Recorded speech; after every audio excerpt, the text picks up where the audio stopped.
Look, the way I look at it right now, and maybe down the line will feel different. Maybe somebody's going to emerge that was picked 12th to 25th that in 3 or 4 years is going to be a superstar. I mean, I think that's possible. I don't know. But the one thing that I think this is going to end up being a really good pick. And one of the big reasons I think it's going to be a really good pick is because they kind of split the baby. And what I mean by that is they had a good draft number at 11, and they took a really good ready-made player right now who happens to be 23 years old, which sounds old for a rookie, but I could care less about that at this point because they need two things. And he's the only guy maybe in the draft that they saw who could deliver this. And it's they need a young player, check. And they need a young player who knows how to play. And that looks like that could be a check. So the fact that he's not 19, I don't care. If whoever got drafted 15, if he becomes a star in 4 or 5 years, and we look back and we do to Lendeborg what we've done to Kuminga, oh, they could have had this guy, that guy, or the Wiseman, they could have had this guy, that guy. I think we all are going to have to remember that where they're at right now, they need two things. They weren't in a position to draft another project, even if they wanted to go in that direction, because where they're at right now, they needed a player. And it almost feels, I get it, he was in the NBA draft, but it does feel like he's almost got some veteran qualities in terms of his know-how, how to play. So I think they kind of served two masters here, and it was the time to serve two masters. Get younger, but get the most ready-made player. And I think they may have fulfilled both those needs. Well, I think it was the safe pick, but it doesn't mean it was the wrong pick. You know, just because a guy doesn't have a quote-unquote ceiling doesn't mean that he can't help you. And I don't know. I kind of like the fact that he's a little chippy. You know, yesterday he's talking about how the Grizzlies' butts got tight. You know, there are guys that are kind of made for that moment, and he thinks that he is. Like, that kind of stuff, to me, that plays. Now, obviously, you got to go prove it at every level you play at. And this is where, you know, we're going to see if he hits a wall. Because so far he hasn't yet. And this has been the case at, you know, the junior college level. He goes to a smaller Division I program, UAB, then plays 1 year at Michigan, wins a championship, most outstanding player. Like, he is a guy who has been able to break through at each level. So why won't he think that he could do it in the NBA? You know, it's not as if he's expecting to step in and be A.J. DeBonsa and, you know, be the next all-star for 10 years for Golden State. But I do think that he has a level of confidence that's required. And this confidence is something that I think fans and maybe a guy like Draymond, who we talked about last week, are kind of looking at him thinking, all right, you know, don't put the cart before the horse sort of thing. You know, you got to earn this at every single level. But to me, that's where he is walking a line of being more confident than cocky. No doubt. I think that level of confidence it's required at this level. You have to be irrationally confident. I just think in recent memory, we've seen guys like Pods take it too far for some fans. Yeah, and I mean, like, to me, this is the way it should naturally occur, and it didn't, quite frankly, need Draymond to pour gasoline on the fire, and that is Lendeborg should be, in a way, getting over on the summer league players, or he has, in a way, big boyed some of the guys in college because he is more of a grown man. Okay. And he kind of talks about it like that, like he's a little bit elevated from the younger college players. Great. Now he's going to come to training camp, and it's up to the older guys to, you know, kind of educate him in terms of you're not always going to be the biggest guy on the court or the best player on the court. So, like, what Yaxel is going through right now and feeling himself, it's like, yeah, naturally at training camp, things are going to start working themselves out. And then that's when we'll find out if he can, you know, kind of match the veterans' know-how and intensity in a way where they can he can match that, as opposed to okay, he's playing against younger guys that he's more physically stronger than.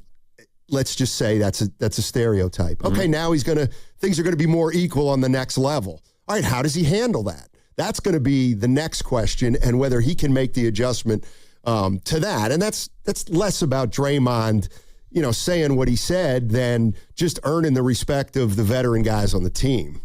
No, but I also Draymond was the same way. Draymond wasn't afraid to step in as a rookie and talk bleep to teammates, other guys, and it's funny because that ended up becoming somewhat of an endearing quality for a lot of people up until they felt like he took it a step too far, and his antics just became detrimental, for lack of a better term. But I think that's one of the characteristics of Draymond Green that made him a fan favorite early in his career, was the brashness, the bravado, the unwillingness to give in to players who were more physical and talented than him. This guy Lendeborg is 6'9" with a 7'3" wingspan. He's going to have to guard players that are probably faster than him, that can certainly jump higher than him, that are bigger than him, just like he did yesterday against Cam Boozer. But it doesn't mean that he can't get the better of them. And that's an aspect of this Warriors team that I think they have been missing. They play a little bit smaller, but they don't play bigger. One of the main reasons why they've been so successful over the last 10-plus years is that they would always play bigger than the teams opposite them with smaller guys. And that's where Lendeborg sort of reminds me as a little bit of a throwback of a Warriors player, because he can do things at a size and a height that not a lot of other guys his age or his rookie class can do. Well, and ideally he could be part of a small lineup where it's called a small lineup, but like those older Warrior teams, they weren't necessarily small. They were big at every position. They just didn't have, a 7-footer and a 6'10" guy. And it looks like he'll be able to play in that kind of role. Let's go to Darrell. Darrell's in San Jose. What's up, Darrell? How you doing, man? Hey, Evan. How you doing, Stanley? Evan, good. How you guys doing, man? Doing well. Good. How are you? Good. Hey, I watched quite a bit, even some of the Warrior Invitational and some of that Summer League down there. That was a good win for them. Yaxel, he reminds me of Jimmy Butler when he's trying to get his bucket in the paint. He just muscles himself in there, and he can get an and one. So that's what I see. But also, his three-point shooting has really come along. That's what we really need. The one standout player, though, he didn't do too much in the semi, but Davion Smith, he's a Trae Young-looking dude. If he can develop that three-point more, he's a dog when he hits that paint. So, he has a lot of potential. I thought he kind of outplayed Cryer. I know Cryer kind of got hurt a little bit, but Cryer is not crashing the boards like Davion. Davion is a find. Now, I don't know how much more the kid's going to grow, but if he develops that three-point shot, he looks like a Trae Young development dude. Other than that, McMillan looked good, but Yaxel, I think they're going to put him to the test real fast, and he's going to need all that support from Draymond. He doesn't need any backlash. He needs that support because these guys don't test Yaxel. Yep. So, in and of itself, him winning that MVP, they're coming after him. So I hope he can stay steady. And you guys let me know your thoughts. Yeah. I just wrote down here, balance. And you might be like, why'd you write balance? And it's because, I'm thinking about Yaxel. Okay, he's a summer league. He's the MVP of the championship game. And he and Draymond have, gone back and forth a little bit. And it's going to be up to, and this is why, to me, this is why it may be extremely beneficial that you drafted a 23-year-old who's been in college for so long as opposed to a young player, is because I do think Lendeborg coming into training camp is going to be, he's not going to go into training camp and go up to Draymond and say, you got a problem with me? No. Let's go. No. But I also he certainly doesn't seem to be the kind of guy who's going to be like, Draymond, I'm really sorry. I got off on the wrong feet. Like, he's not that either. So Lendeborg's got to come into camp and be like real solid, not give in to Draymond, but also not try to overly confront him for a rookie. And that's where I think Lendeborg may be better at reading a room than a Jordan Poole, if you know what I mean. Well, 100%. And I think his last year in college proved that, at least as much as you can before you get to the NBA level. He didn't play at Michigan before his sixth and final season of college. That means he stepped into a locker room with a lot of guys who were already established at Michigan and, for example, had helped them get to the tournament the year before. Mara, Johnson, there were guys on that team that were really good players that ended up becoming first-round picks in the NBA. He stepped into that locker room, had to earn their respect, and eventually became the best player. Now, I don't think that's going to happen immediately here with the Warriors. Maybe one day it will. But I think because he's had to adjust to so many different locker rooms or atmospheres already in his young life that, I'm not worried about him, if that makes sense. I'm not worried about him butting heads with Draymond. If there's anybody I'd be worried about in this situation, it is Draymond. It's not really Lendeborg, because he doesn't seem like the kind of guy, he'll talk trash, but he's not there to step on toes or to, again, take the face of the franchise mantle day one. I think he is literally and figuratively a mature dude who has a lot more feel than we're giving him credit for, and I think that's why it's also reflected in his game. You're listening to 95.7 The Game, KGMZ FM and HD1 San Francisco, and Odyssey Sports Station. Always live on the free Odyssey app and now broadcasting from the Laughing Monk Studios. The one thing, and I've seen this on the chat, and I'll be happy to, I'd love to kind of parse this, because you hear this a lot. Pump the brakes on Yaxel. Okay. Why? What if do I think he's going to be a superstar? No. Do I think he's going to be a star? I don't know. The one thing I'm projecting for Yaxel Lendeborg is a pretty good role for a rookie on the Golden State Warriors, which will automatically make him a lot different than a lot of rookies who have come down the pike. And I also think that, yes, because of his age, he has not only because of his age, but his age and where the Warriors are, he's going to have more of an opportunity than Jonathan Kuminga had or that Moses Moody had. And he's going to have an opportunity to kind of emerge earlier than those guys have. But I believe he's going to be able to do it in a way they couldn't, because he does have more experience than those guys coming into the league. Yeah, but all right, we use this term a lot on the show, and it's Thundercat, right? Yeah. In a weird way, he's not really. I don't think he's a Thundercat, but that doesn't mean that he's not somebody who you can kind of build around. It's funny. So this weekend, Lou Dort got traded, right? Yep. Got traded from the Thunder, goes to Atlanta. A few other pieces move around, and including the former number 1 overall pick, Reece Shea. But I'm curious to see how that impacts the Thunder, because while Lou Dort was not great in the playoffs, he's been their longest tenured player. He's somebody who at the beginning, when they were stinky, and before they, became the champions they eventually did, that's a guy that I think many people looked at and said, all right, the Thunder are kind of like Dort, right? They're tough, they're big, they're mean, or they had to be in order to reach a championship level. You look at a team like San Antonio. You've brought him up in the past. Keldon Johnson. He's not their best player. He's their sixth man. But he's the longest tenured guy that really impacts what they do. Can Yaxel Lendeborg be someone like that? Not someone you're looking at saying he's the best player on your team, but somebody that in a few years you kind of start to feel like, all right, he's a piece of this core. He's someone that you're not building around everything, but he can just kind of fit. He embodies maybe a style that you'd like the rest of your team to, kind of get behind.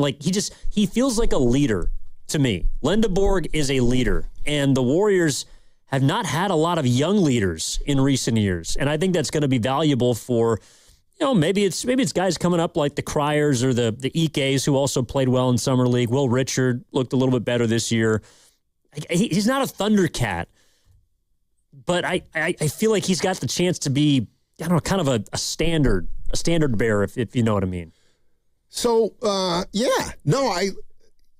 like to think about, do you think he's going to be an all-star? And a lot of times it's easy to say, oh, yeah, but then you realize not everybody's an all-star. Do you think he's a 3 or 4?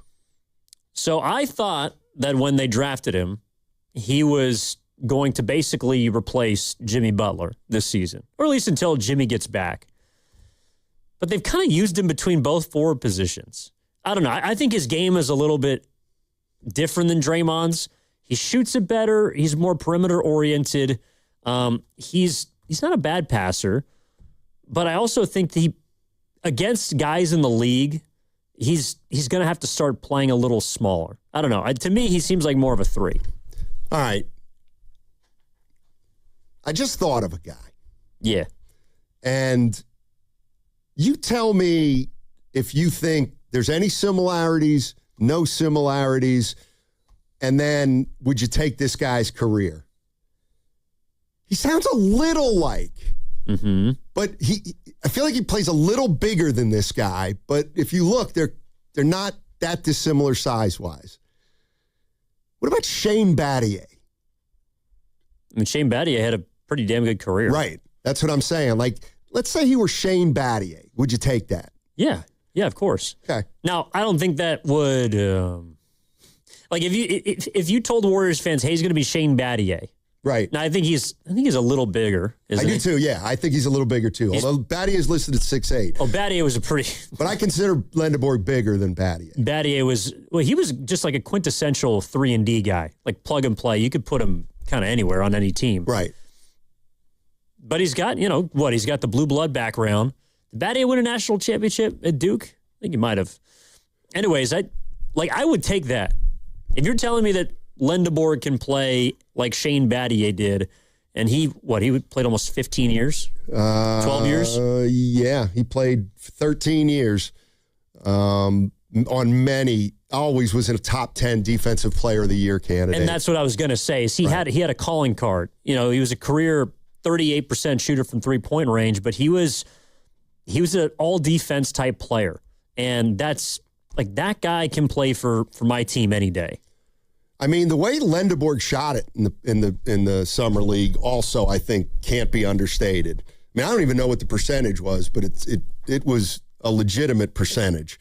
So I think there's a lot to be excited about if you're a Warrior fan and you want to see Yaxel Lendeborg play as a rookie. I mean, I'll be honest with you, I can't see a scenario in which he doesn't play. But the other thing... Shane Battier averaged 14 points a game his rookie season? That was his career best. I bet that was a bad team. Yeah, he was on Memphis. Yeah. I mean, ideally, Lendeborg would be a little more of a scorer than Battier. Like, you could go to him a little bit. But, I don't know. That's just a guy who came to mind. And if another player's come to mind, well, you watched Lendeborg, give me who you thought he looked like. But here's the other thing about the Warriors that I'm thinking about moving into their next phase. Okay, so whether you like it or not, we got 5 young players here who are probably going to be in the rotation. Lendeborg, Will Richard, Santos, Pods, and maybe, ideally, hopefully, Moody. Mm-hmm. So I'm looking at those 5 guys, and I'm thinking, okay, do they have a superstar? No, there's no superstars there. But I do think it's time, like where the Warriors are now, they can't, like they've got to start nurturing these guys to be legitimate role players 2 or 3 years down the line with the expectation that you're going to acquire a player or 2 in the next couple years that are just going to be better than Will Richard, Santos, Pods, and Moody. Like the one thing that I hear some Warrior fans say that I take a little bit of an issue about is not that we overrate their young players, because sometimes I think we do, but it's that just because none of these guys are going to be a number 1 or a number 2, that they're not a part of the future. And I look at it the other way, where it's like if you have a guy like Santos who's a good role player, and I'll tell you what, Will Richard, Will Richard's probably going to play a little bit this year, I would think, because he really looked good yesterday. But what I'm getting at is there's nothing wrong with nurturing those guys this season. And then if you get a player in here, whether he's a veteran or not, and all of a sudden he's your first or second best player on the team, good. Then you push all those guys down, but they've already gotten playing time at like a little bit of a higher pecking order. I think that's the way teams get better. Yeah, I mean, and I think they've been able to recycle guys at the bottom of the roster. For example, like we all loved the Pat Spencer experience and him being that MFer and all that good stuff. It might have actually been one of the best little stretches and stories from last season that didn't end well, but it's like, okay, LJ Cryer can be better or just as good as Pat Spencer. Right. He does different things that are as impactful. He's not as big, but he's a better three-point shooter, might be a better defender.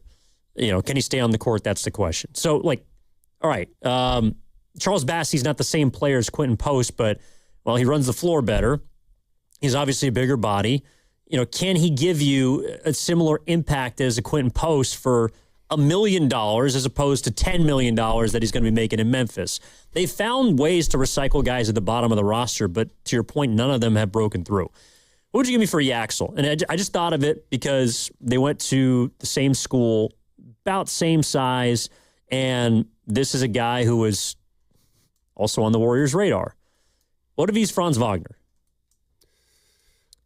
Wagner got a lot of playing time his rookie season. I think Yaxel's a better shooter than he is.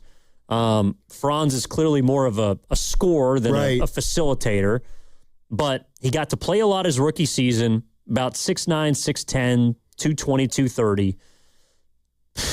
Kind of a tweener, 3-4. Like, what if he's Wagner? What if he's Wagner? I got to think about that. Because, on the one hand, I think he might be able to do a little more than Wagner. By the same token, maybe he won't ever do the things Wagner does well now, even as good as Wagner down the line. But that's a good question.